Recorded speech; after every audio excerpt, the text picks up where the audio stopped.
Alrighty. Nope, it's, oh, it is. Oh, good. All right, so for our colored pencil practice, we are working with our Prismacolor colored pencils, and they are very, very nice. They are very, very soft, and they are very, very expensive. So we're going to be really gentle with them. Remember, we have talked about how important varying pressure is.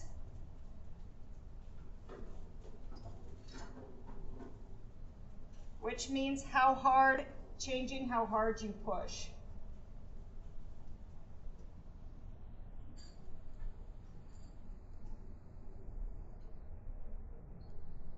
This is important in all of our drawing techniques, but especially with colored pencil, as if you're pushing too hard, you are not going to be able to layer the colored pencil like you are if you are pushing lighter. So we did little practices. We did a light pressure, a medium pressure,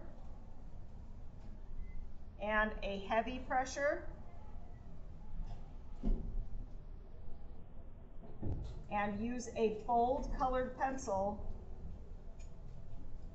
in order to create those little swatches so that it will show up nicely and you can see how it works. When you're using light pressure, you can layer with light pressure to get rid of your stroke lines, and then it still stays pretty light. When you're using your light pressure, you will be able to layer another colored pencil on top of it. With your medium pressure, you will get a bolder look with less paper showing through, and you will still be able to layer the colored pencils on top of each other, but you need to make sure that you understand the difference between light and medium pressure and what they look like. And then heavy pressure is when you're pushing as hard as you can, and it shoves the fibers of the paper down so that you can't see the white of the paper anymore, and then your colored pencil areas will get this very shiny look. Once you have pushed really hard with your colored pencil, then layering is not impossible, but it's definitely a lot different, and it just doesn't work as well. Students, your first term that you're going to be writing down today is burnishing. B-U-R-N-I-S-H-I-N-G. And burnishing is when you push as hard as you can.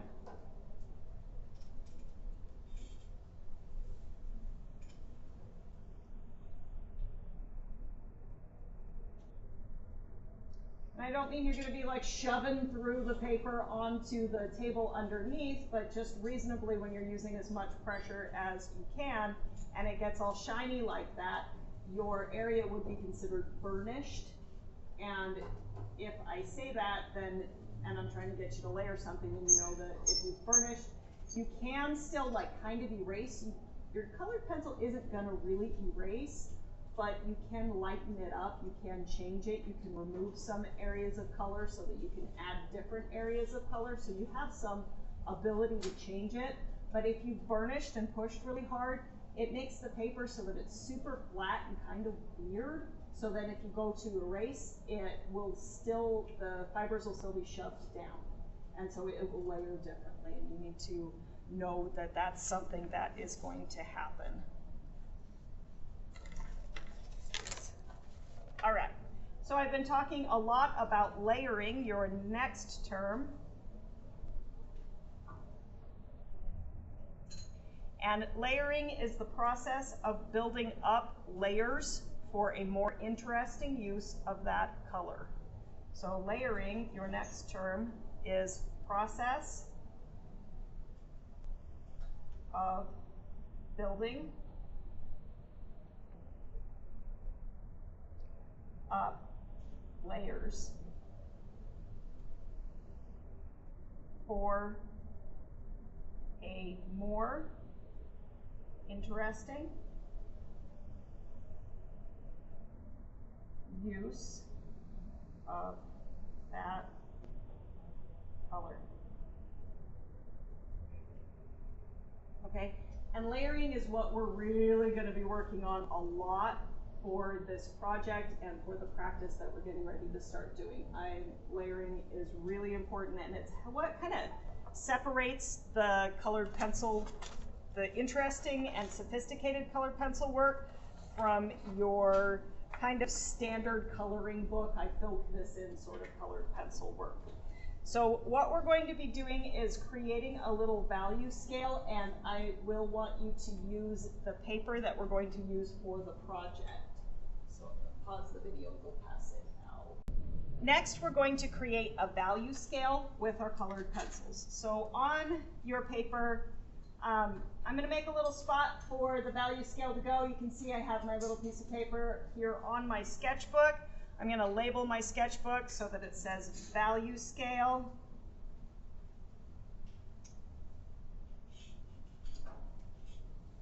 And then I will do a little bit more labeling in just a second.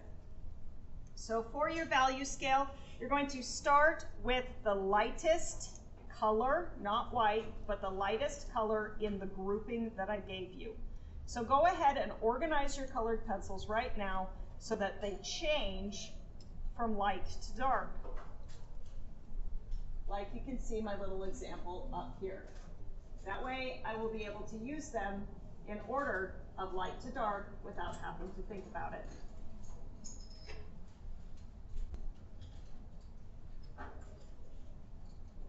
And I'm going to move my sketchbook because you'll be able to see it better on the brown colored paper that I have down here. All right, so here's what we're gonna do. Starting on the bumpy side with the lightest colored pencil, you're going to use light pressure to create a value scale. Now we've created value scales before in Art 1-2, and remember you're trying to gently change or transition from one tone to another without streaky lines in between, and that's what I want you working on. So I've used the cream first, and now this is canary yellow, but whatever brighter yellow you have, or medium blue is appropriate. So I'm using light pressure, and I'm making multiple passes over the same area in order to change in tone. When you are switching with the colored pencils, you should continue to use that same light pressure and make sure that you are overlapping and drawing some of the colored pencil, leaving some of the colored pencil on top of the other parts of the colored pencil so that you will have gentle transitions.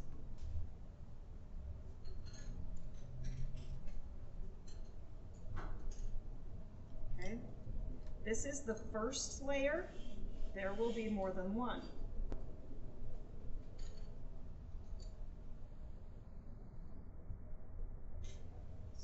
Just going over the top of this, trying to make sure that you cannot see my strokes, the lines I'm making with my pencil, and eventually I'll make it so that there's not as much paper showing through. But for right now, a little bit of paper showing through is good because we're layering, we're not burnishing. So you should not be pushing as hard as you can, because if you are, you won't be able to layer. And now I'm moving to the red.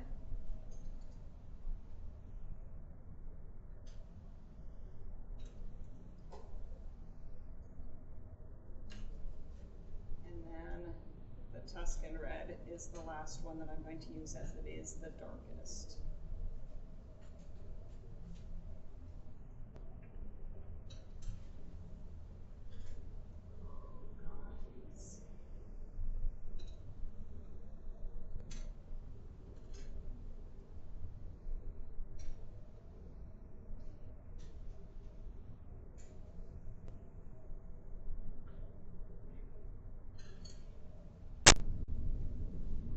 So I have my first layer completed, and now I'm going to go over everything again with another layer of the colored pencil.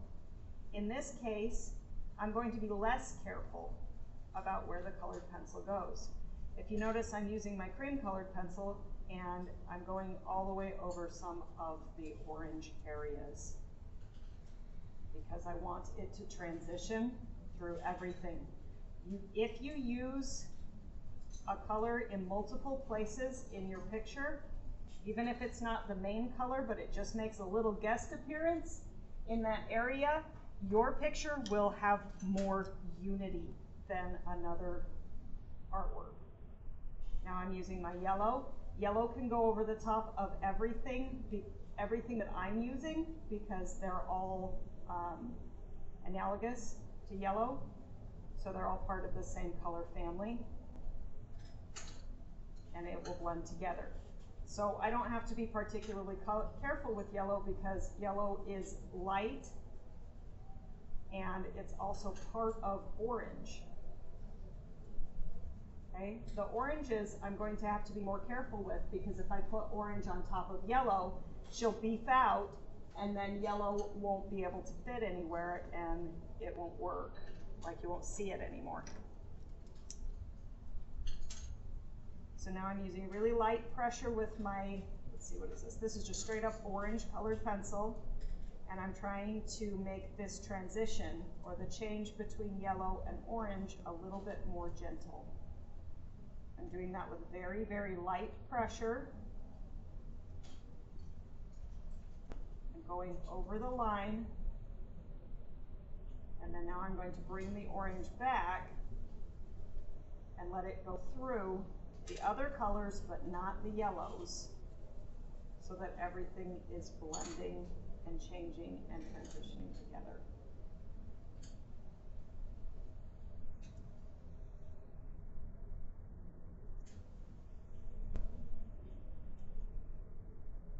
Okay. After that, I'm using a color called Vermilion Red, which is just a different shade of orange.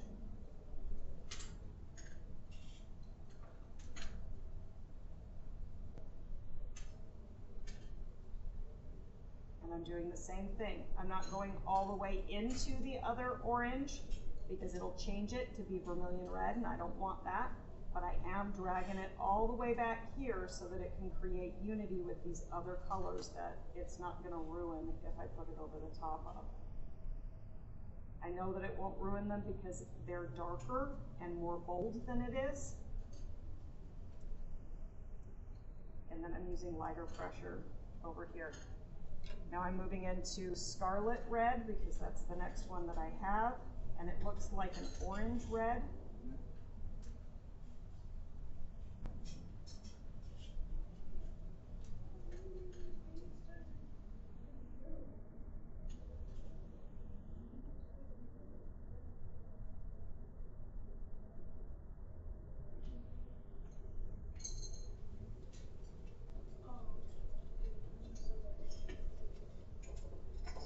Make sure you're going different directions. And now I'm moving on to using my Crimson Lake. And again, I'm going to be very careful with the Crimson Lake when it is nearish the orange and do it really, really lightly. But I want to make sure that I layer it on top or I won't get that good transition. And then I'm coloring all the way to the end with that red color.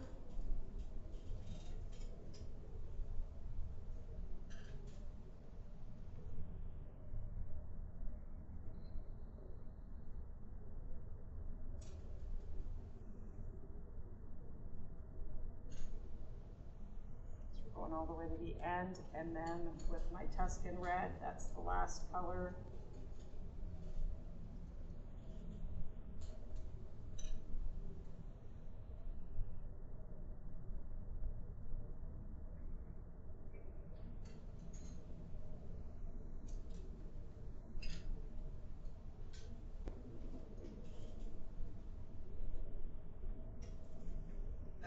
Just like that, so that it changes from very, very light yellow all the way to the red.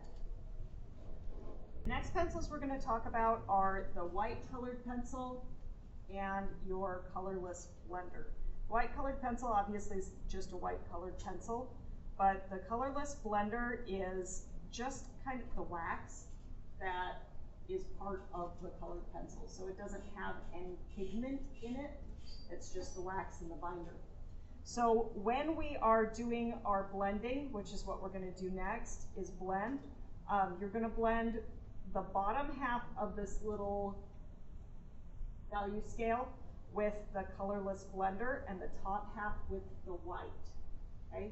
In both cases, watch what I'm doing. You're going to start over here in the lightest part because both the colorless blender and the white will drag the pigment onto other parts. So you have to start light and go to dark.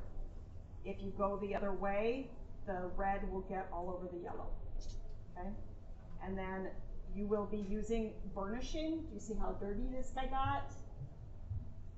So you can wipe it off on your paper and then go back over it again.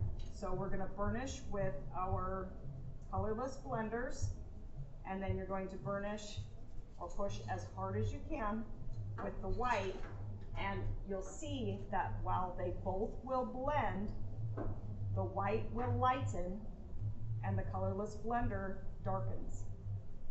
So they both do the same thing, but for different results. So the white lightens and the blender darkens. So go ahead and do that.